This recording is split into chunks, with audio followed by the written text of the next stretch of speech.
Thoothukudi, Trichy, Chennai, Singapore, Dubai இது எல்லா இடத்துக்கும் போய் காசு கலெக்ட் பண்ணோம். நீங்க ஒரு தேவ பிள்ளையா அப்பவே தெளிவு நோ ஆண்டவரே இவர் செய்வது சரியில்லை ஆண்டவரே. காசு வரும்போதுலாம் ஏதோ ஒரு குறை சொல்றாருன்னு வைங்களேன். அஜித் படம் ஒன்று வந்து தமிழ்நாட்டில் ரிலீஸ் ஆகாமல் போயிடுச்சு, மலேசியாலலாம் ரிலீஸ் ஆச்சு. அந்த வீடியோ ஒருத்தன் எடுத்து கொடுத்தான், சார் இது போடுங்களா, ஒரு 20-30 செகண்ட் தான் நினைக்கிறேன். அப்புறம் கால், சார் சேனலை காணும் சார். என்னடா சேனலை காணுமா, ஏய் என்ன சொல்ற, சத்தியமா காணும் சார். விஜய் பேசுறாரு ஆடியோ லான்ச்சில் எப்படி பேசுவாரோ அதே மாதிரி நான் சின்ன வயசில் என்னை வந்து 20 காசு மூஞ்சி அப்படின்லாம் கிண்டல் பண்ணாங்க, நான் அவ்வளோ அவமானத்தை சந்தித்தேன் இப்போ அப்படின்னு சொல்லிட்டு ஃபுல்லாக பேசுகிறாரு. சேனலில் விஜய் லான்ச் பண்ணி விட்டு விஜய் அஜித் க்ளோஸ் பண்ணி விட்டாரு, விஜய் லான்ச் பண்ணி விட்டாரு. ஈழத்துக்கு பயணம் பண்ணீங்க. ஈழத்தில் நீங்கள் இதான பிறகு தான் பிரபாகரன் அவர்களுடைய ப்ரெஸ் மீட்லாம் இருந்துச்சு, பெரிய மேஜர் ஸ்டோரி. நம்ம இல்லை அது நான் வந்து என்னைக்கு அவர் ப்ரெஸ் மீட்டு அப்படி அனௌன்ஸ் பண்ணதுலேருந்து அதை அந்த இன்டர்வியூ நடக்கலான்னு இருந்தால் கூட வேறு ஏதாவது ஒரு இன்டர்வியூனாலும் கைது பண்ணியிருப்பாங்க. அதுதான் இந்த ரொம்ப டீலிங்கில் இருந்தாலும் அடுத்த வருஷம் வந்துச்சுன்னா அதில் மாட்டிக்கிடும், அதில் மாட்டிப்பான்ல. அப்போ கோர்ட்டுமே நீங்கள் சேனலில் முடக்குங்கன்னு சொல்லிட்டு எப்படி ஆர்டர் பண்ண முடியும்? எனக்கு அரசு தரப்பில் அதை கேட்டதுனால தான் வைக்கிறாங்க, இல்லைன்னா எப்படி வைப்பாங்க? இது ஒரு ஸ்டேட்டுக்கும் தனி மனிதருக்கும் நடக்கிற ஒரு சண்டை. பட் பையன் கொஞ்சம் உண்மையில் கொஞ்சம் ட்ராமடைஸ் ஆனான். அது அவனுடைய லைஃப்பில் ஒரு ரொம்ப பெரிய பாதிப்பை ஏற்படுத்திச்சு. இல்லை ஒரு இடத்துல கருணாநிதி இருந்திருந்தா அந்த கைது நடந்திருக்குமா? இதே ஒரு பேட்டி, இதே இது நடக்கு, கருணாநிதி அவர்கள் இருந்தது அரசு சாராகமாக இருந்துட்டு போகிறது நல்லது. என்னைக்காவது ஒரு நாள் மாறி தானே ஆகணும். இப்போ மாறும்போது அவன் நிலைமை அவன்கிட்ட மறுபடியும் போய் அவன் சரண்டர் ஆவானா? அவன் காலை இன்னும் ரொம்ப அதிகமாக நக்கணும்ல அவன் பூட்டை. லைன்ஸ் மீடியாவுக்கு நீங்கள் அளித்து வரும் ஆதரவுக்கு மிக்க நன்றி. தொடர்ந்து எங்களுடன் இணைந்திருங்கள். லைக் பண்ணுங்கள், சப்ஸ்கிரைப் பண்ணுங்கள், நண்பர்களுக்கு பகிருங்கள். நாம் இணைந்து பயணிப்போம். ஃபஸ்ட்டு வந்து கும்பகோணம் அந்த ஸ்கூல் குழந்தைங்க, ஆமாம், அதை வி கவர்டு. அதில் டிஆர்பி ரேட் ரொம்ப நல்லா போச்சு. அப்போ தான் வந்து கூப்பிட்டு முதல்ல டிஆர்பி ரேட்டிங்குள்ளே இப்போ தான் சேனல் வந்துருது, இது நீங்கள் நல்லா மெயின்டைன் பண்ணி கொடுங்கன்னு சொல்லிட்டு அது அப்புறம் போச்சு. அப்புறம் அங்கே சம் இஷ்யூஸ் வந்தது. அங்கேருந்து நான் வெளில வந்துட்டு கொஞ்ச நாள் நான் ஃப்ரீலான்ஸாக ஒர்க் பண்ணியிருந்தேன். அதுக்கப்புறம் சத்யம் டிவின்னு ஒரு சேனல் இப்போது சக்ஸஸ்ஃபுல்லாக தெரியும். அவர் அந்த சேனல் ஆரம்பிக்கும் போது ஜேம்ஸ் வசந்தன் மூலமாக எனக்கு அந்த ஆஃபர் வந்தது. நான் போயிட்டு சத்யம் டிவி இப்போ நான் ஃபஸ்ட் அல்லுலியா சேனல் தான் நினச்சிட்டேன், என்னடா அது அப்படின்ட்டு. அதுக்கப்புறம் அது இல்லை, சேனல் கிறிஸ்டியன் சேனல் இல்லை அப்படின்ற மாதிரி மோகன் சிலாசஸ் தான் அறிமுகமானார். அறிமுகமாகும்போது சரி ஓகே என்னென்ன வேணுன்ற அந்த சேனல் டிசைன்லாம் பண்ணியாச்சு, காசு எவ்வளோ வேணும், இவ்வளோ வேணும்னா. அப்போ அவர் என்ன சொன்னார், நம்ம போய் மக்கள்கிட்ட அவங்க கிறிஸ்டியன் பீப்புள்கிட்ட காசு திரட்டலான்னு ஒவ்வொரு வீட்லேயும் மீட்டிங் வைப்பார். அவர் போயிட்டு ஜெபம் சொல்லுவார், ஜெபம் சொல்லி முடிச்சுட்டு என்னையே பேச விடுவார். தம்பி வந்து டெக்னிக்கல் ரீதியாக இது மாதிரி சொல்லுவார். அவர் வந்து ஹீ ஹேட் அ விஷன். நான் வந்து எல்லா பணக்காரர்களும் காசு கொடுங்க, அதை வச்சு நம்ம ஒரு neutral channel, news channel run பண்ணுவோம். ஸோ அது மாதிரி தூத்துக்குடி ஆரம்பிச்சு தூத்துக்குடி, திருச்சி, சென்னை, சிங்கப்பூர், துபாய் இது எல்லா இடத்துக்கும் போய் காசு கலெக்ட் பண்ணோம். நீங்கள் ஒரு தேவ பிள்ளையா அப்பவே தெளிவு நோ செம்ம காமெடியெல்லாம் நடந்துருக்குங்க. அங்கே வந்து ப்ரேயர் மீட்டிங் வைப்பாங்க. ப்ரேயர் மீட்டிங் வச்சுட்டு ஆண்டவரே தேவையான எக்யூப்மெண்ட்ஸை கொடுத்துடலாம் ஆண்டவரே. இதில் வந்து ஒருத்தன் போட்டு கொடுப்பான், ஆண்டவரே இவர் செய்வது சரியில்லை ஆண்டவரே. காசு வரும்போதுலாம் ஏதோ ஒரு குறை சொல்கிறாருன்னு வைங்களேன், அந்த வேண்டுதல்லே இன்னொருத்தனை போட்டு கொடுப்பாங்க. அப்போ என்ன கேட்டார் ஒரு நல்ல மோகன் சிலா சார், நீங்கள் எதுவும் ப்ரே பண்ணுறீங்களான்ட்டு. கடவுளே உனக்கு தெரியாது ஒன்றும் இல்லை, நான் சொல்லியா நடக்க போகிறேன். இவ்வளோ என்ன பிரதர் எப்படி சொன்னீங்க, அது போதுங்க அப்படின்ட்டு. அந்த ரிலீஜியஸ் பார்ட்டில் நான் போகவே இல்லை. I was very clear. அவர் எல்லா இடத்துலையும் என்ன பேசுவார்னா இதோட பிஸ்னஸ் எப்படி, இதில் ஏன் வந்து இன்வெஸ்ட் பண்ண நமக்கு தேவை.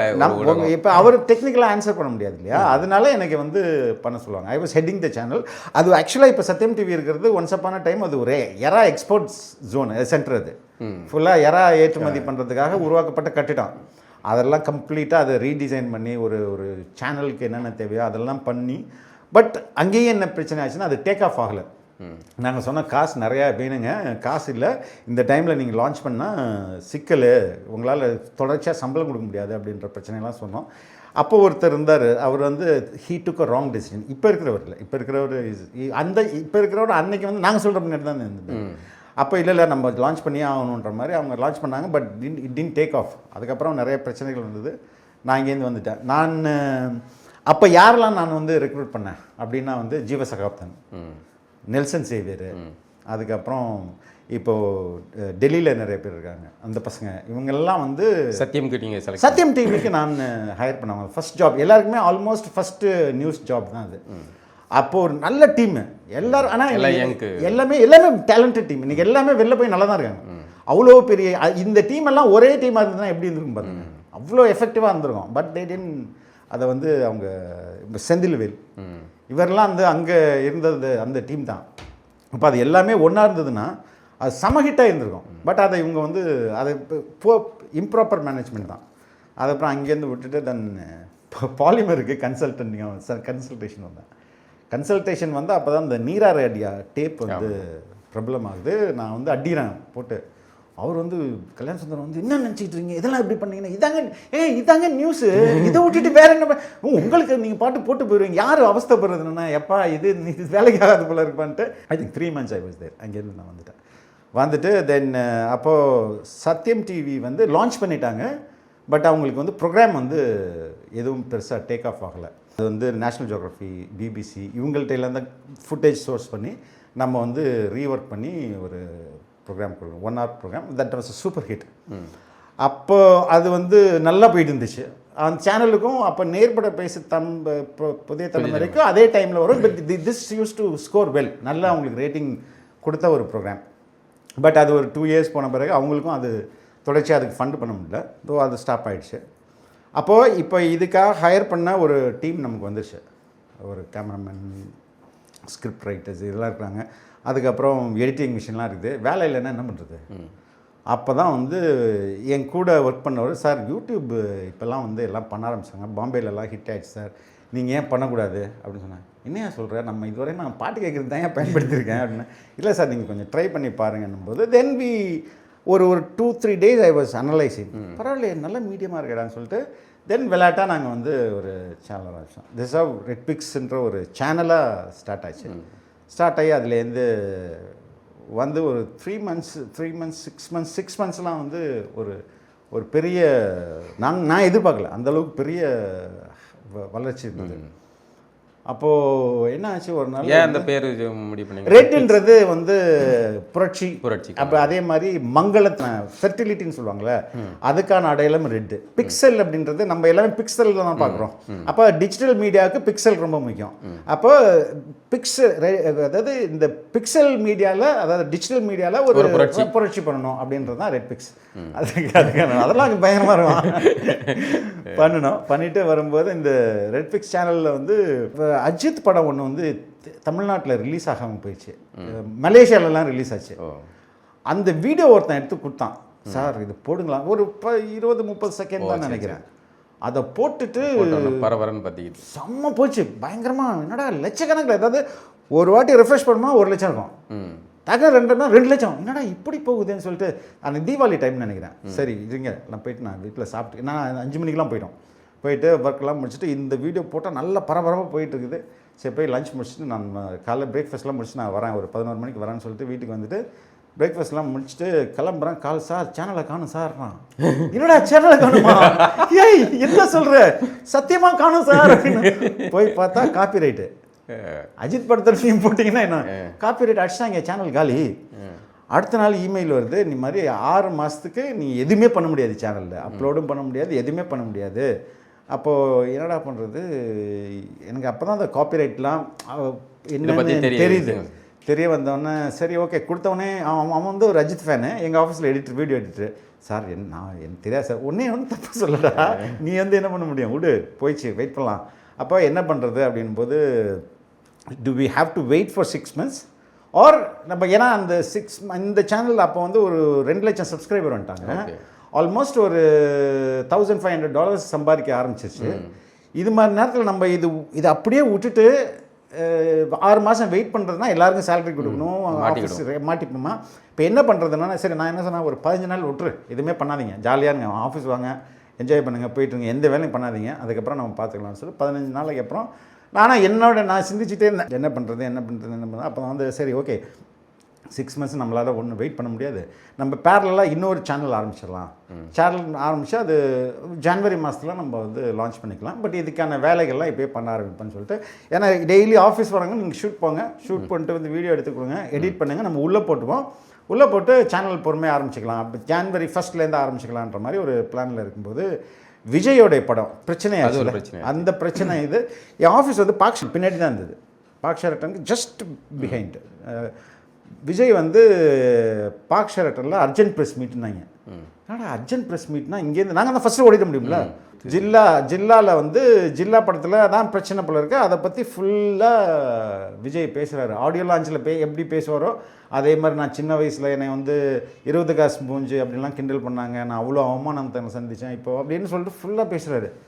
பேசி முடிச்சுட்டு ஆஃபீஸுக்கு ஷூட் பண்ணி வந்தாச்சு. டேய் இதை எல்லோரும் இன்றைக்கி போட்டுற போகிறான், நம்ம இதை ஜனவரி வெயிட் பண்ணியிருந்தா நல்லா இருக்காதுல்ல, போட்டு இன்றைக்கே சேனலில் போட்டு இன்றைக்கே லான்ச் பண்ணி விட்டோம். அப்போ இந்த சேனலுக்கு என்னடா பேர் வைக்கணும்னா, உங்கள் சேனலில் விஜய் லான்ச் பண்ணி விட்டோம். விஜய் அஜித் க்ளோஸ் பண்ணி விட்டாரு, விஜய் லான்ச் பண்ணி விட்டாரு.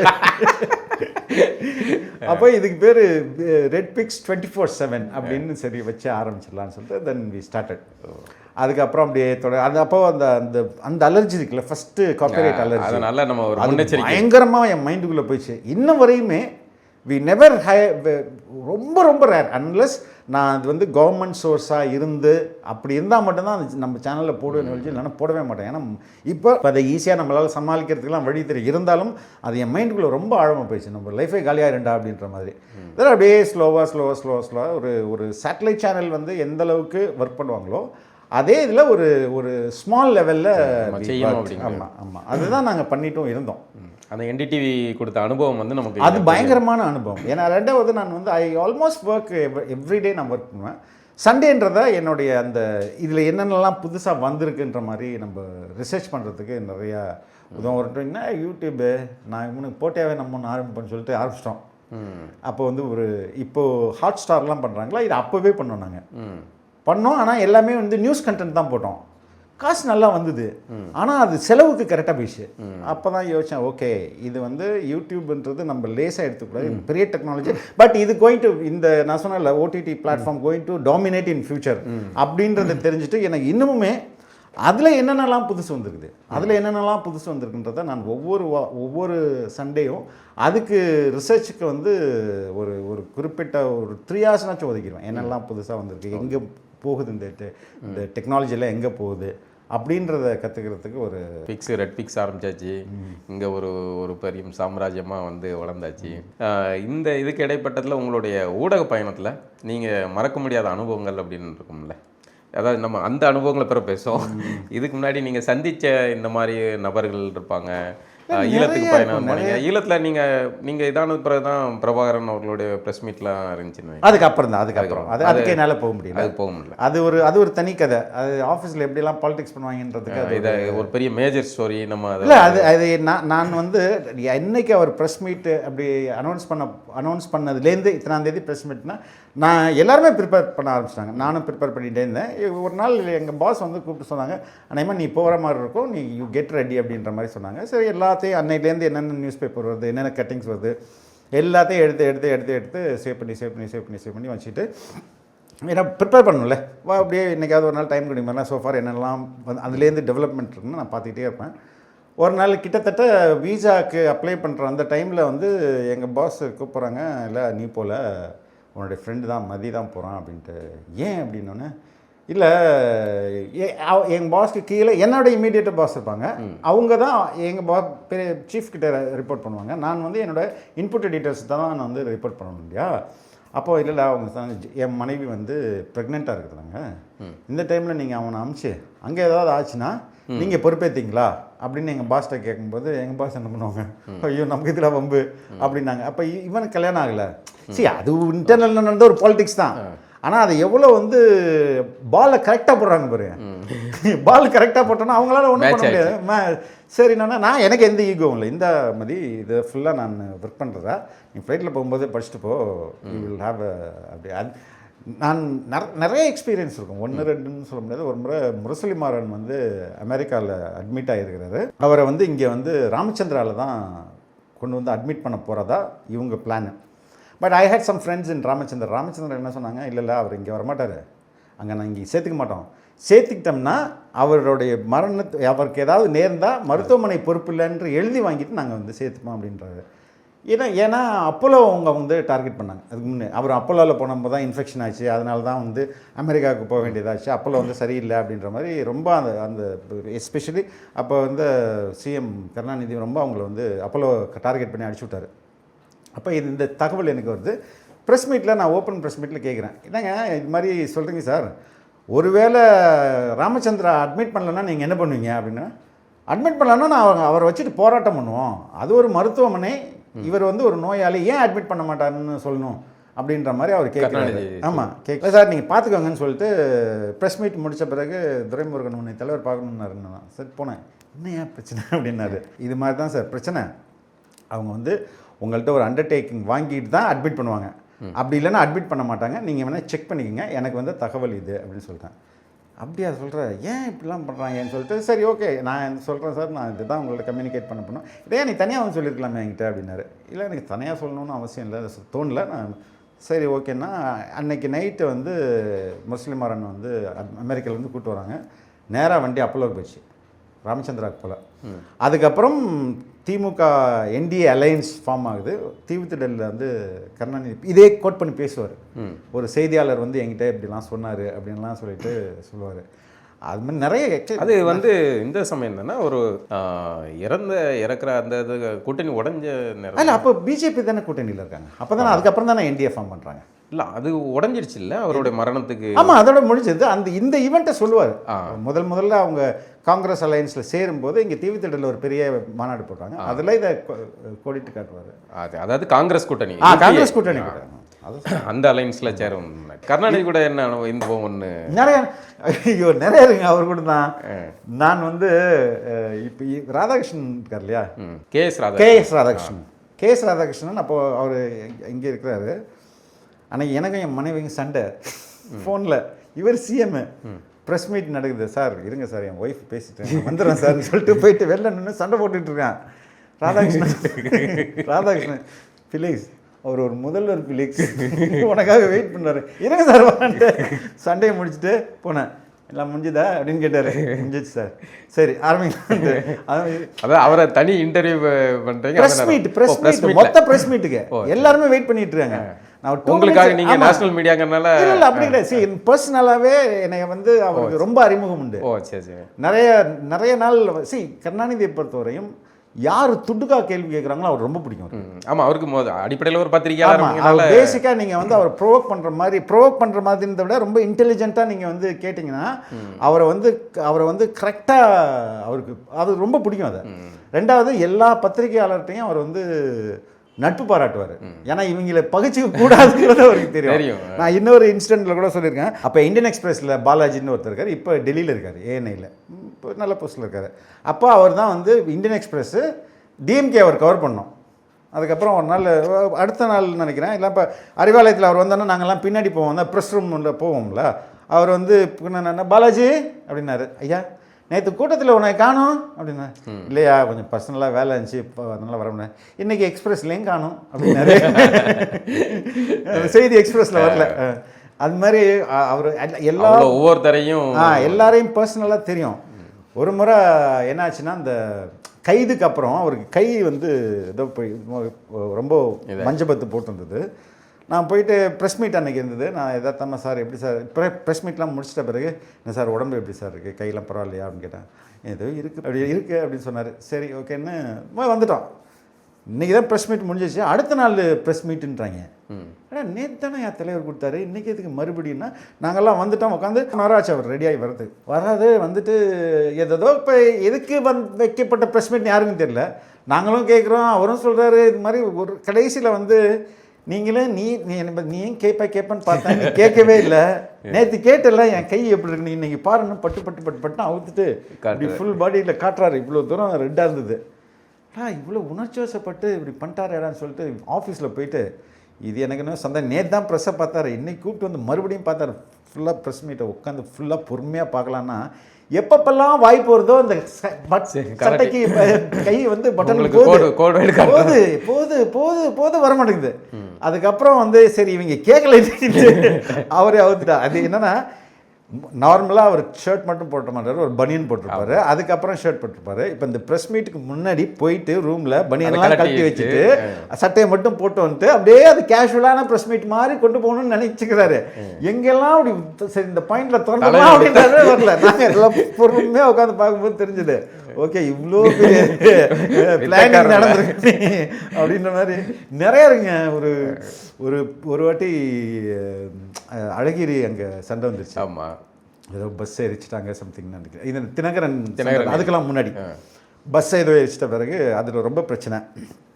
இப்போ வந்து ப்ரெஸ் மீட் ஆரம்பிக்கும் போது அவர் வீட்டில் நான் வந்து இப்போ மைக்கு பிடிச்சிட்டு கீழே உட்காந்துருக்கேன்.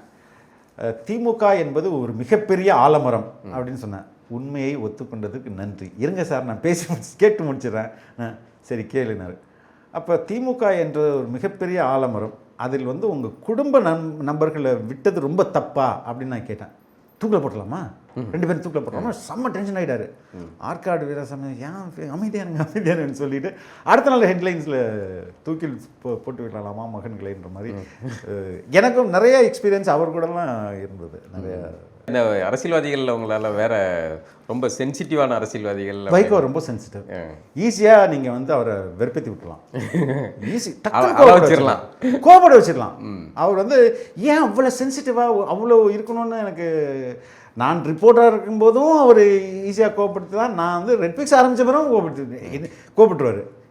ஏன் கூப்பிட்டு என்னன்னா என்ன நம்ம அதுவும் குறிப்பிட்டு அந்த பத்திரிகையாளர்களை சொல்லி வேற மேடையில் பேசுவார். ஆமாம், தெரியாதா என் பேரை ரொம்ப சரியாக உச்சரிக்கிற தமிழ்நாடு அரசியல் தலைவர்களில் வந்து வைகோ தான். ஃபீலிக்ஸ் அப்படின்னு அதுதான் சரியான ப்ரொனன்சியேஷன்.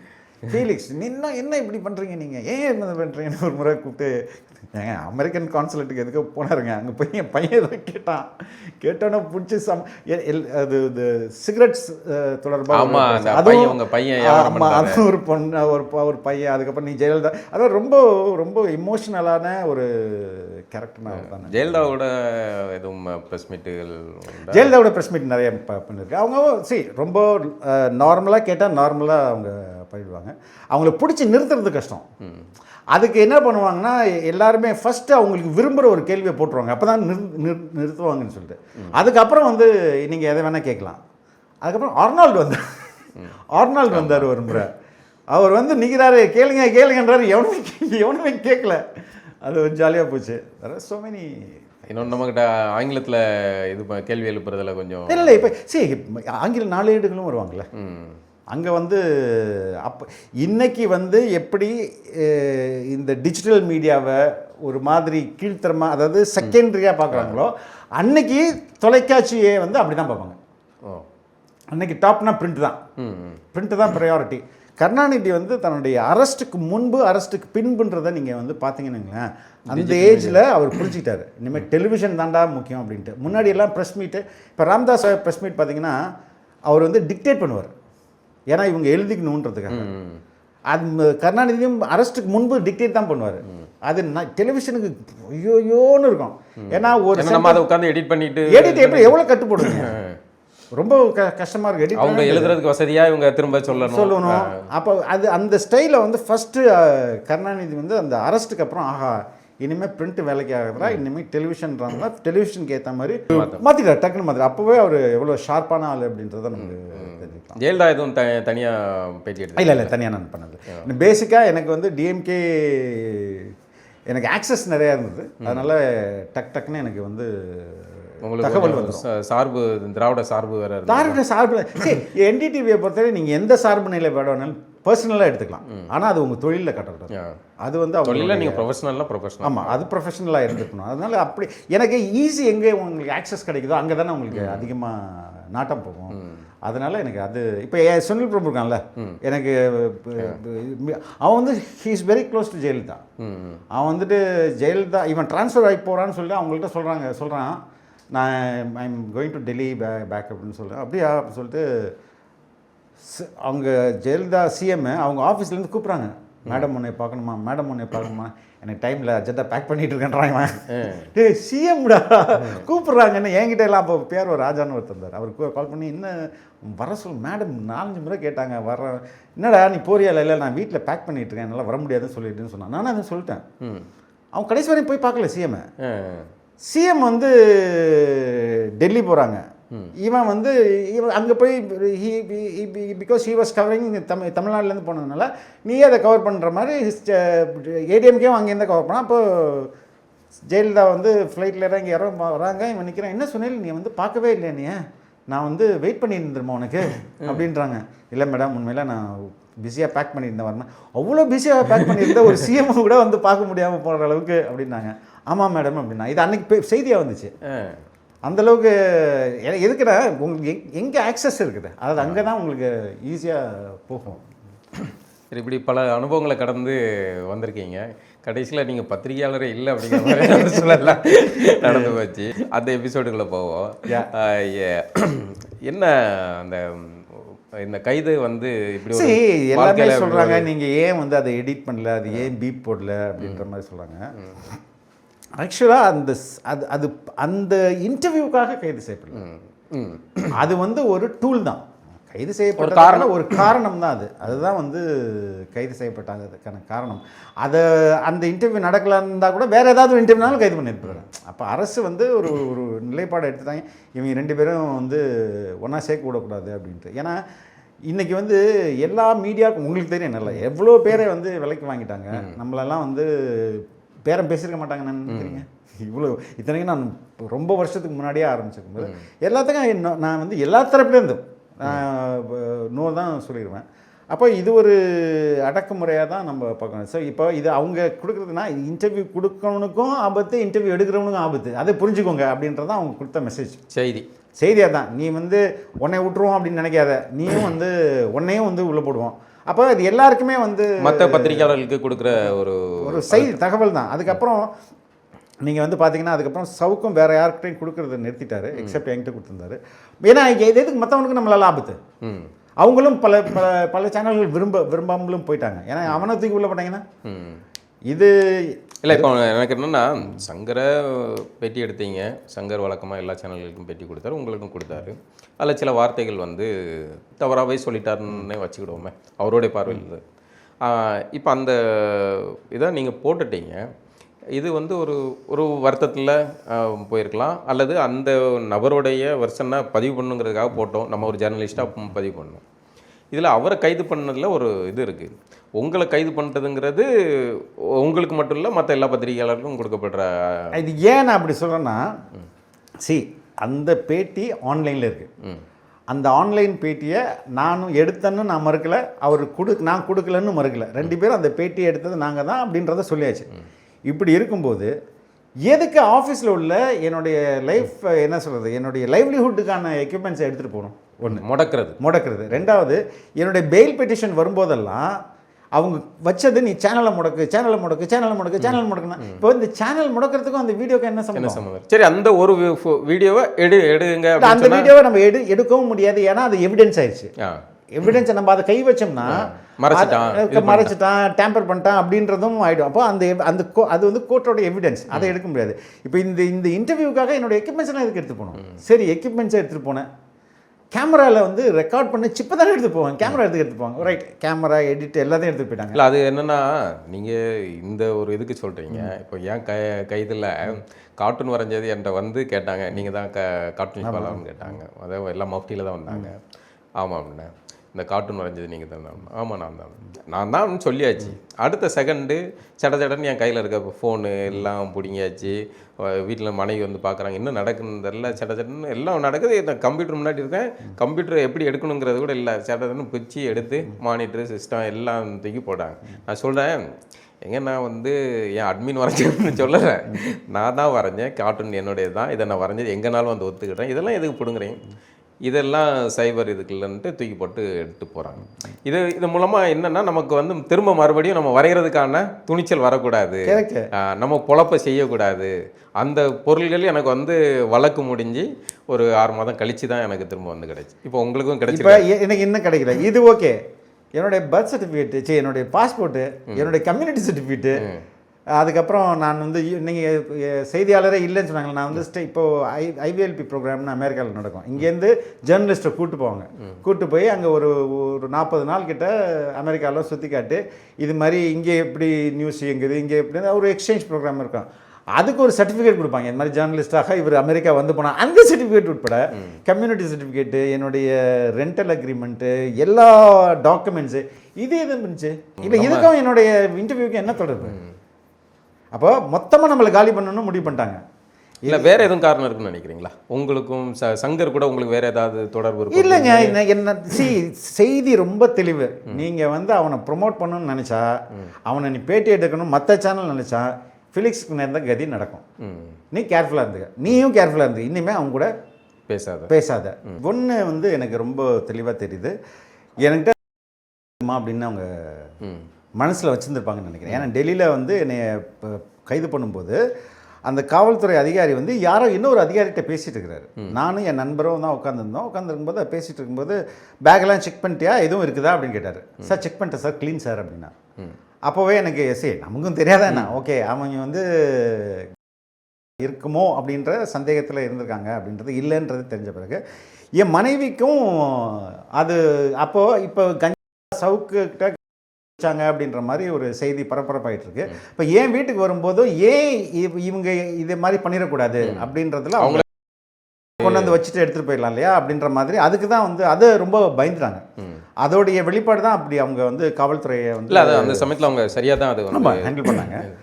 அதுக்கப்புறம் என் ஃபார்ம் ஹவுஸ்க்கும் இதுதான் ரீசன் நான் நினைக்கிறேன். சரி இங்கெல்லாம் இல்லை, அங்கே ஏதாவது இருக்குமான்னு சொல்லிட்டு அங்கே வந்து வயலில் வந்து செக் பண்ணது அதெல்லாம் ரொம்ப இந்த கஞ்சா போதைப் பொருளுக்குள்ளே கொண்டு வந்து லாக் பண்ணி ட்ரை பண்ணியிருப்பாங்க அப்படின்னு நான் நினைக்கிறேன் நான். பட் எனக்கு அந்த பழக்கமும் இல்லை, எப்படி பண்ண முடியும்? எதுக்கு நான் சொல்ல வரேன்னா, இது எல்லாமே இட் இஸ் நாட் ஜஸ்ட் அந்த அரெஸ்ட். கோர்ட்டுமே நீங்கள் சேனலில் முடக்குங்கன்னு சொல்லிட்டு எப்படி ஆர்டர் பண்ண முடியும்? எனக்கு என்னுடைய பிணையோடைய கண்டிஷனில் அது ஒரு டிமாண்டாக அவங்க வைக்கிறாங்கன்னா அரசு தரப்பில் அதை கேட்டதுனால தான் வைக்கிறாங்க. இல்லைன்னா எப்படி வைப்பாங்க? இந்த க்ளோஸ் த சேனல் அப்படின்னு சொன்னது வைக்காங்க. அதுதான் நான் ரொம்ப அது ஒரு பக்கம் எனக்கு ரொம்ப மகிழ்ச்சியாகவும் இருக்கும், ஒரு பக்கம் வேதனையாகவும் இருக்கும். ஏன்னா மகிழ்ச்சியாக இருக்க ஒரு ஜேர்னலிஸ்ட்டாக நீங்கள் இப்படி ஒரு சூழல் வரும் அப்படின்னு என்னைக்காவது நினச்சிருக்கீங்க? கண்டிப்பாக நினச்சிருக்கேன். எல்லா ஜேர்னலிஸ்ட்டுக்குமே நம்ம ஜேர்னலிஸ்ட் வந்துட்டாலே இது யூ மே கம் அதாவது உனக்கு வரலாம் வராமல் போகலாம், ஆனால் எல்லாத்துக்கும் ஏதோ ஒரு விதத்தில் ஒரு அச்சுறுத்தல் ஒரு ஒரு ஏதாவது ஒரு அடக்குமுறையாக அவங்க எதிர்கொண்டு தான் ஆகணும். அது வந்து அரசை கேள்வி கேட்கக்கூடிய பத்திரிகை. ஆமாம் ஆமாம், அரசு கூட டீலிங்கில் நீங்கள் இல்லை அதுதான் இந்த ரொம்ப டீலிங்கில் இருந்தாலும் அடுத்த அரசு வந்துச்சுன்னா அதில் மாட்டிப்பான்ல. அப்போ எப்போதுமே நீங்கள் வந்து அது அரசு சாராகமாக இருந்துட்டு போகிறது நல்லது. ஏன்னா இப்போ இன்னைக்கு ரொம்ப அரசுக்கு முட்டு கொடுக்குறவன் நாளைக்கு அரசு மாறும். ஆமாம், என்னைக்காவது ஒரு நாள் மாறி தானே ஆகணும். இப்போ மாறும்போது அவன் நிலைமை அவன்கிட்ட மறுபடியும் போய் அவன் சரண்டர் ஆகனா, அவன் காலை இன்னும் ரொம்ப அதிகமாக நக்கணும்ல அவன் பூட்டை. அப்போ அப்படி இல்லைன்னா அவனுக்கு ஒரு he has to face some consequence. So செய்தியாளர்னு வந்துட்டால் எல்லாருக்குமே இது வந்து அது என்றைக்கோ ஒரு நாள் நம்மளுக்கு ஏதாவது நடக்கும் அப்படின்றத அது என் குடும்பத்துக்கும் தெரியும்.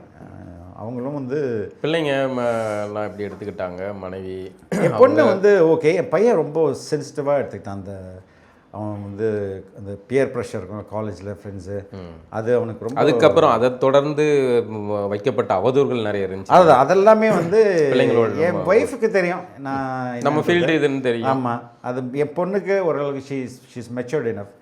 பட் பையன் கொஞ்சம் உண்மையில் கொஞ்சம் ட்ராமடைஸ் ஆனான். அது அவனுக்கு அவனுடைய லைஃப்பில் ஒரு ரொம்ப பெரிய பாதிப்பை ஏற்படுத்திச்சு. அதுக்கப்புறம் அவன்கிட்ட சரி பண்ணுறதுக்கு இன்னும் வந்து ப்ராப்பராக ஹீல் ஆகலை.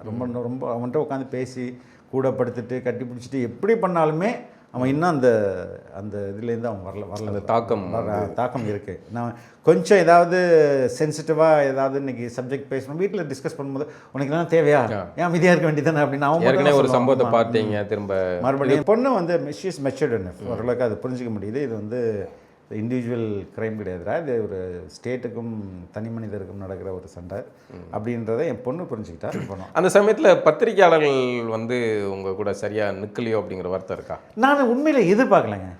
எதுக்கு நிற்கணும்? அவங்க வந்து நிற்கணும்னு அவசியமும் கிடையாது. ஏன்னா நான் ரொம்ப காம்ப்ளெக்ஸான, இப்போ எனக்கு வந்து குணாவை நல்லா தெரியும், கார்த்திகை செல்வனா நல்லா தெரியும், நக்கீரன் காலகட்டத்திலேருந்தே எனக்கு தெரியும், ஆல்மோஸ்ட் எல்லாரையும் நமக்கு தெரியும். பட் எல்லாருடைய நிலைப்பாடும் மாறுதில்ல, எல்லாருடைய பயணமும் ஒரே மாதிரி போடல, அவங்கவுங்க தனிப்பட்ட பயணமுமே ஒரே மாதிரி போல் வெவ்வேறு விதமாக போயிடும்போது நான் உண்மையில் எதிர்பார்க்கல இந்த பத்திரிகையாளர்லாம் ஒன்றே சேரணும், அவங்க ஏதாவது வாய்ஸ் பண்ணணும், எதுக்கு நம்ம பண்ணணும், அது வந்து அவசியம் இல்லை அப்படின்றத நான் நினச்சேன். அதனால் எனக்கு ஒரு பெரிய அது தாக்கத்தை ஏற்படுத்தலை. காவல்துறை கோர்ட்டில் ஆர்கியூ பண்ணதுல ஒரு பத்திரிகையாளர் இல்லைன்னு அது எனக்கு காமெடியாக இருந்தது. என்னடா இவங்க எந்த அடிப்படையில் நான் வந்து பத்திரிகையாளர்கள் சொல்கிற ஸ்டேட் அக்ரெடிடேஷன் கார்டு இருக்கும்ல, அது வந்து 2000லேயே நான் வச்சுருந்தேன். அப்போ பஸ் பாஸ்லாம் தருவாங்க, அது வச்சுருந்தேன். அது ஒரு கேள்வி இருக்குல்ல, இப்போ ஒர்க்கிங் ஜேர்னலிஸ்ட் ஆக்ட் 1956 இருக்குது, அதில் யார் பத்திரிகையாளரும் ரொம்ப தெளிவாக இருக்குது. அதுபடி நீங்களும் பத்திரிகையாளர், நானும் பத்திரிகையாளர். இப்போ புதுசாக வந்த ஐடி ரூல்ஸ் இருக்குது, அதில் யார் பத்திரிகையாளர்னு இருக்குது, அதில் நீங்களும் பத்திரிகையாளர், நானும் பத்திரிகையாளர், XY இப்போ நியூஸ் பேப்பர்லையும் ஒர்க் பண்ணுறோன்னு பத்திரிகையாளர். இப்போ இந்த அடிப்படை சட்டம் இந்த ஒர்க்கிங் ஜேர்னலிஸ்ட் ஆக்ட் 1956 ஒன்று இருக்கிறதே எத்தனை பத்திரிகையாளருக்கு தெரியும், இல்லை எத்தனை காவல்துறைக்கு தெரியும்? அந்த சட்டத்தில் யார் பத்திரிகையாளர்ன்றது டெஃபினேஷன் ஒன்று இருக்கும்ல, அதே அதனால தான் எனக்கு ரொம்ப சிரிப்பாக வந்துச்சு. என்னடா இவ்வளோ, அதாவது அவங்க ஒருத்தங்க சிறுமைப்படுத்தணும்னு நினச்சாங்கன்னா எந்த அளவுக்கும் போவாங்க, அவங்களுக்கு தெரியாமல் இல்லை, அவங்களுக்கு தெரியும். நீதிபதிகிட்ட எவ்வளோ சிறுமையாக சொல்கிறது, அப்படி சொல்கிறத அவங்க நினைப்பாங்க. இல்லை, அப்போ அதனால தான் நீங்கள் டெல்லி போனீங்க. டெல்லி இங்கே இருந்தால் ப்ரெஸ் கவுன்சிலை பார்க்க தான் நான் போனேன். ப்ரெஸ் கவுன்சிலை பார்த்து முறையிட்டுட்டு இல்லைனாங்க நாங்கள் எழுதி கொடுத்துட்டு போங்க அப்படின்னாங்க. எழுதி கொடுத்துட்டு வந்து ஈவினிங் உட்காரோம், தூக்கிட்டு போயிட்டாங்க. நீங்கள் திமுக ஆட்சியோட கருணாநிதி அவர்கள் கூட நெருக்கமாக இருந்த ஒரு பத்திரிகையாளர், நெருக்கம்னா நான் ஒரு தொழில்முறையில் இதாக இருந்தீங்க, அடிப்படையில் கொஞ்சம் இந்த பார்வையும் கூட ஒரு திராவிட மூமெண்ட்டோடைய பார்வையும் கூட இருக்குன்னு நினைக்கிறேன் உங்களுக்கு. அப்படி இருந்த நபர் அவங்களுடைய ஆட்சி காலத்தில் இப்படி ஒரு கைதை நீங்கள் சந்திச்சிருக்கீங்க. அதை இல்லைங்க, இதை வந்து ஒரு கட்சியோட தொடர்பு பண்ணி பார்க்கல. அதாவது ஸ்டேட் வில் டூ திஸ். இது என்னை கைது செய்ய முதல்வருக்கு என்னது இல்லை, ஒரு இடத்துல கருணாநிதி இருந்திருந்தா அந்த கைது நடந்திருக்குமா? இதே ஒரு பேட்டி, இதே இது நடக்கு, கருணாநிதி அவர்கள் இருந்திருந்தா நடக்காது. இந்த பேட்டிக்கு இதுக்கெல்லாம் அவர் பண்ணியிருந்திருக்க மாட்டார் நினைக்கிறேன் நான். அப்போ அவர் இருந்தாலும் நம்மளுக்கு ஆக்சஸ் இருந்திருக்கும் இல்லையா? அப்போ ஆட்சியாளர்கள் வந்து இந்த இப்படி எல்லாம் கைது நடக்கும் அப்படிங்கிறதெல்லாம் அவங்களுக்கு தெரியலைன்றது இல்லை. என்னன்னா இது வந்து இவர்கள் இரண்டாம் கட்டத்தில் ஒருத்தங்க, நான் பர்சனலாக என்ன நினைக்கிறேன்னா, இதை யாரோ வந்து என்னுடைய தொழில் போட்டியாக ஒருத்தங்க இருப்பாங்கள்ல, இல்லைன்னா ஒரு குரூப் இருப்பாங்கள்ல, அவங்க இதை வந்து செய்ய விரும்பியிருக்காங்க அப்படின்னு தான் நினைக்கிறேன் நான். அது கைது நடந்துருச்சு, அதற்கு அடுத்தது நடந்ததெல்லாம் வந்து இந்த சேனலை மூடினுண்டா, எப்படியாவது மூடி வச்சிருந்தா அப்படின்ற மாதிரி சம்படி உட ஒர்க் அப்படின்றது தான் நான் நினைக்கிறேன். ஏன்னா அரசுக்கு இல்லைன்னா இவ்வளோ பெரிய நீட் இல்லைல்ல, என்னை காலி பண்ணுறதுல அவங்களுக்கு என்ன லாபம்? அப்போ வேற யாருக்கும் ஒரு வெஸ்டட் இன்ட்ரெஸ்ட் இருக்கும் இல்லையா? அந்த சிறை அனுபவங்கள் எப்படி இருந்தது? ஜாலியாக இருந்ததுங்க. நான் வென் யூ ஆர் கன்ஃபைன், நம்ம வந்து சூப்பர்மேன்லாம் கிடையாது, ஒரு இல்லைன்னா ஒரு நம்ம அதை உடச்சிட்டுலாம் வர முடியாது. அப்போ நம்ம சிறை அப்படின்றது முடிவாயிடுச்சு. அதில் எப்படி நம்ம ஜாலியாக இருக்கிறது, எனக்கு வந்து டிப்ரெஷன் வராமல் எப்படி நம்ம கடந்து போகிறதுன்றத ஜாலியாக நான் பயன்படுத்திக்கிட்டேன். அங்கே இருந்த நண்பர்களும் ரொம்ப எனக்கு உதவி பண்ணாங்க. செய்தித்தாள், அதுக்கப்புறம் புத்தகங்கள் நிறையா. அதை வேறு வழியில் நீங்கள் படித்து தான் ஆகணும். அதை முதல்ல அந்த கார் வந்து ஏற்றிட்டு போனது, டிடிவி கார் வந்து ஏற்றிட்டு போய் அது வந்து கடைசியில் சிறையில் வந்து நைட்டு ஜாலியாக, அது எனக்கு பெருசாக வந்து என்னை மனதளவில் பாதிக்கலை. நான் ரொம்ப ஜாலியாக எடுத்துக்கிட்டேன். நான் ஆல்மோஸ்ட் நான் சொல்லியிருக்கேன் 7 நாள் வேலைக்கு போன்ட்டு, அதில் நல்ல ரெஸ்ட் பீரியடாக எடுத்துக்கிட்டேன். சாப்பாடு கொஞ்சம் பிரச்சனைகள் இருந்தது, பட் நான் வந்து நிறைய பேர் வந்து சிறை சாப்பாடு அவாய்ட் பண்ணுங்க அப்படின்னு சொன்னாங்க. அதனால் நான் சாப்பிட்றதில்ல. அந்த கேன்டீன் சாப்பாடு வரும்ல, அதை வாங்கி அதுலேயும் நம் முட்டையும் வடை. கேன்டீன்னா அதுக்கு நம்ம பே பண்ணி நான் பே பண்ணணும், தனியாக பே பண்ணணும். அது வந்து ஒரு முட்டை 10 ரூபான்னு நினைக்கிறேன், வடை வந்து ஒரு 5 ரூபா. நான் ஒரு 6 வடை 3 முட்டை இல்லை 4 முட்டை வாங்கிடுவேன். அதுதான் ஒரு நாள் ஃபுல்லாக சாப்பிடுவேன். அதுக்கப்புறம் வீட்டிலேருந்து பழங்கள் வாங்கி தருவாங்க, அதை சாப்பிட்டுப்பேன். வேர்க்கடலை கிடைக்கும் நல்லா ஜெயிலில், ஈவினிங்கில் வந்து வேர்க்கடலை அவிச்சது தருவாங்க. அது தனியறை மாதிரி கொடுத்துருந்தாங்களா? ஏன் திருச்சியில் ஒரு சிங்கிள் பெட்ரூம் அட்டாச் பாத்ரூம் கிடைக்கிறது எவ்வளோ, எதுவும் வெஸ்டர்ன் டாய்லெட்டோட கிடைக்கிறது ரொம்ப கஷ்டம் இல்லை. நல்ல ஜாலியான ரூமு, ஃபேன் இருக்கும். எனக்கு அது ஒரு பெரிய தண்டனை மாதிரி எனக்கு தெரியல. மேபி நான் இருந்த செல்லு அப்படி எனக்கு வேறு மாதிரி போட்டிருந்தாங்கன்னா நான் எப்படி இருந்திருப்பேன்னு எனக்கு தெரியல. அதனால் இது ரொம்ப ஜாலியாக இருந்தது. கைதெல்லாம் முடிஞ்சு உங்களுக்கு அந்த சமயத்தில் ஆதரவு குரல்களும் எதிர்குரல்களும் பல வகையான ஆதரவுகள் இருந்துச்சுன்னு அந்த சமயத்தில் உங்களுக்கு ஆதரவாக இருந்தவர்கள், குறிப்பாக சீமான் அவர்களுடைய குரல் வந்து ரொம்ப பலமாக இருந்ததுன்னு நினைக்கிறேன். சீமான் வந்து நான் வந்து விடுதலை பண்ணாட்டி நான் ஆர்ப்பாட்டமே நடத்துவேன்னு இருந்தார். நானே வந்து தம்பியை போய் பார்ப்பேன், வெளியில் வந்தோன்னே நான் போய் தம்பியை பார்ப்பேன் அப்படின்னாரு. அது உண்மையிலே எனக்கு ரொம்ப சப்போர்ட்டிவாக இருந்தது. சீமானுடைய நேச்சரே அது. அவர் வந்து கொள்கை ரீதியாக எதிரிகளாக இருந்தாலும் கூட, அது வந்து மாரிதாஸாக இருந்தாலும் சரி, கிஷோர் கேசாமியாக இருந்தாலும், யாராக இருந்தாலும் சரி, அது வந்து தப்புன்னும் போது அவர்களுக்கு பக்கம் நிற்பார். முந்தைய நேர்காணல்களில் நீங்களும் சங்கர் உட்பட பலரும் கூட சீமான கடுமையாக என்னுடைய இதில் வந்து சீமான் பெரிய ரெட் பிக்ஸோட வளர்ச்சியில் சீமானுக்கு மிகப்பெரிய பங்கு இருக்குது. சீமான் கல்யாணத்தில் நாங்கள் எக்ஸ்க்ளூசிவாக கவர் பண்ணியிருக்கோம்.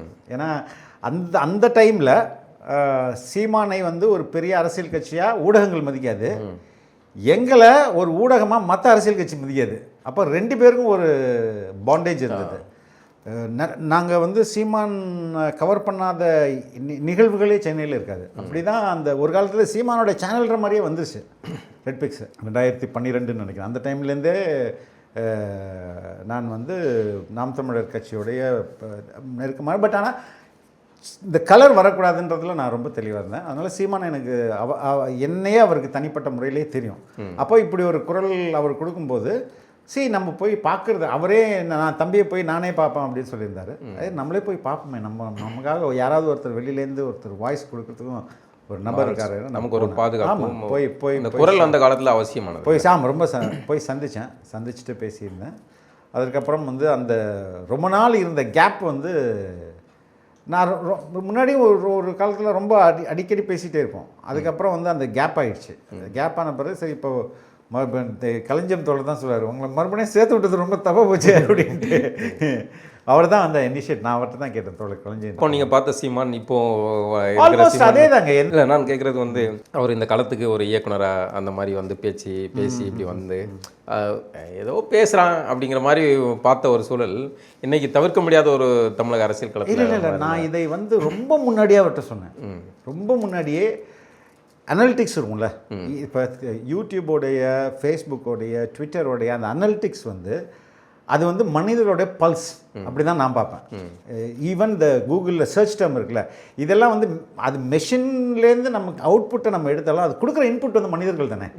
மனிதர்களோட ஆக்ஷன் தான் அதுலேருந்து அதை வந்து ஒரு டேட்டாவாக போகுது. அந்த டேட்டாவை தான் நம்ம எடுத்து அதில் நம்ம புரிஞ்சுக்கிறோம். அப்போவே நான் சொன்னேன், இல்லைங்க இந்த நாம் தமிழர் கட்சின்றது எங்கெங்கெல்லாம் எப்படி வளருது, எங்கெங்கெல்லாம் வந்து அவங்களுக்கான ஆதரவு குரல் வருது, எந்த ஏஜ் குரூப்லேருந்து வருது, இந்த ஏஜ் குரூப்பை அப்படியே கம்பேர் டு ஸ்டாலின். அப்போ அவர் தான் இப்போ சீமானுடைய ஏஜ் குரூப்லேருந்து பார்க்க போனால் நியர்பையில் இருக்க அவர் தான் தலைவராக இருக்கும்போது அப்கமிங்காக இருக்கிறாருங்களா.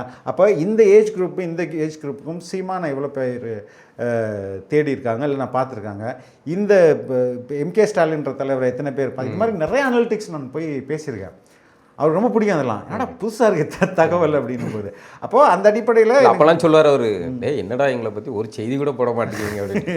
இன்னைக்கு சீமான் போட்டோ இல்லாத செய்தி கிடையாது. ஆமாம் அது அப்போ அது தொடர்ச்சியான வளர்ச்சியோடைய அடையாளம் தானே. அவர் வந்துட்டு அவருடைய அந்த பயணம்ன்றது ரொம்ப முக்கியமானது. இந்த இடத்துலையுமே வந்து மனசு விட்டுட்டு அதை வந்து மனசு சலிக்காமல் நிற்கிறது இருக்குல்ல, அது ரொம்ப பெரிய விஷயம் இல்லை. அதோடைய பிரதிபலன் தான் இன்னைக்கு அவர் அனுபவிச்சுட்டு இருக்குதுன்னு நான் நினைக்கிறேன். இல்லை, திராவிட அரசியல், தமிழ் தேசிய அரசியல் அப்படிங்கிற ஒரு டிரான்ஸ்ஃபார்ம் நடக்கிறத கவனிக்கிறீங்களா? இல்லை, அதை கவனிக்கிறேன். அது அந்த மாற்றம் நிகழ்ந்து கொண்டே இருக்குது இல்லையா. இல்லைனா எப்படி 2%லேருந்து 8% வர முடியும்? அது இவ்வளோ இப்போ பெரிய பெரிய மாற்றங்கள் இங்கே நடந்துக்கிட்டே இருக்கு இல்லையா. இப்போ எதிர்காலம்ன்றது நான் என்ன அண்மையில் அவர்கிட்ட பேசும்போது கூட விஜய் பிஜேபி, விஜய் டிஎம்கே அப்படின்னு வந்து நிற்கிறதை விட விஜய் சீமான் அப்படின்னு வந்து நிற்கிறது தமிழ்நாடு நல்லது. ஏன்னா இன்னைக்கு திமுக எந்த நரேட்டிவை செட் பண்ணுதுன்னா திமுக வர்சஸ் பிஜேபி. அப்போ இந்த நரேட்டிவ் வந்து நிற்கும்போது ஒரு நாளைக்கு பிஜேபி வர்சஸ் திமுகன்னு திரும்பும்ல. அது அதிமுக திமுகன்னு போது நீங்கள் 2 பேரும் தான் மாறி மாறி ஆண்டு கொண்டு இருக்க போகிறீங்க. ஆனால் அதே பிஜேபி திமுகன்னு வரும்போது நீங்கள் 2 பேரும் மாறி மாறி ஆண்டு ஒரு ஆபத்தான அரசியலை கொண்டு வந்து வளர்க்குறாங்க. ரைட், வளர்க்குறாங்க. அதுதான் சொல்கிறேன், பிஜேபியை திமுக வளர்க்குது. ஏன்னா பிஜேபி மாதிரியான ஒரு எதிரி வந்து திமுக அவசியப்படுது. ஏன்னா இங்கே வந்து பிஜேபி எதிர்ப்பு மனநிலை அதிகமாக இருக்குது. அதனால தான் பார்லிமெண்ட்லாம் இவங்க வெற்றி பெறாங்க. அந்த ஃபார்முலாவை தூக்கி அசம்பிளி எலெக்ஷன்லையும் போடு, பிஜேபி எதிராக நிற்போம், அவங்க வந்து நம்ம மக்கள் நம்மளுக்கு ஓட்டு போட்டுருவாங்கன்னு நேரடியாக பிஜேபியை எதிரியாக்கி பிஜேபியை வளர்த்து விடுது. அதை நான் என்ன சொல்கிறேன், எங்கே இதுக்கு போகிறீங்க? சீமானும் விஜயும் நேரடி சீமானுக்கு எதிரி விஜயா இருக்கட்டும், விஜய்க்கு எதிரி சீமானா இருக்கட்டும், 2 பேரும் வளருங்க. அப்போ இப்போ சீமான் விஜய் போட்டு அடிக்கிறதுக்கு காரணம் இதான் reason. ஃபெலிக்ஸ் தான்.